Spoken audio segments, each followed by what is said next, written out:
Starosta rozhoduje a jeho podriadený z toho profituje. Starosta bratislavskej mestskej časti Nové Mesto Rudolf Kusy odsúhlasil zákazky pre istú firmu v hodnote desiatok tisíc eur.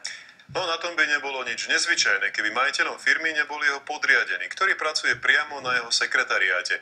Navyše firma mala požiadavky splniť v čase, keď oficiálne ani neexistovala. V bratislavskom Novom Meste majú radi zábavu, deti a guláš. Aspoň takto vyzerá podľa faktúr. Od roku 2011 na tom profitovala aj firma PP Solutions. Ozvučovala detské akcie a prenajímala aj rôzne nafukovačky. Celkovo vystavila vyše 50 faktúr a dostala vyše 22 000 eur. A kto na týchto zákazkách zarobil? Jediným majiteľom firmy, ktorá ozvučenie a nafukovačky dodala, je podľa obchodného registra Peter Kuruc. Tento muž zároveň pracuje aj na sekretariáte starostu, teda na úrade, od ktorého zákazky dostal. Verejnú súťaž vraj jeho firma zaslúžene vyhrala. Spoločnosť predložila ponuku s najnižšou cenou. A rovnako argumentuje aj starosta, ktorý si svojho zamestnanca sediaceho na dvoch stoličkách osobne vybral.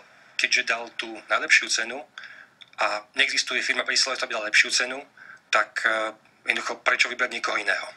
Zaujímavé je aj to, že firma mala nafukovačky úradu požičať 10. septembra, no podľa obchodného registra v tom čase ani neexistovala, lebo vznikla až o 10 dní neskôr.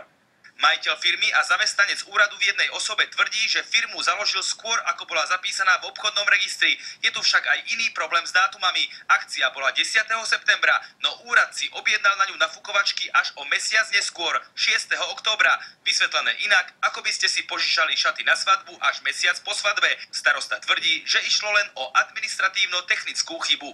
Pokiaľ vymýšľalo technickú poruchu, ktorá sa týkala celého systému. Zamestnanec pritom naďalej na úrade pracuje a zrejme aj bude. Starosta v tom problém nevidí. Ján Maloch, televízia Markíza.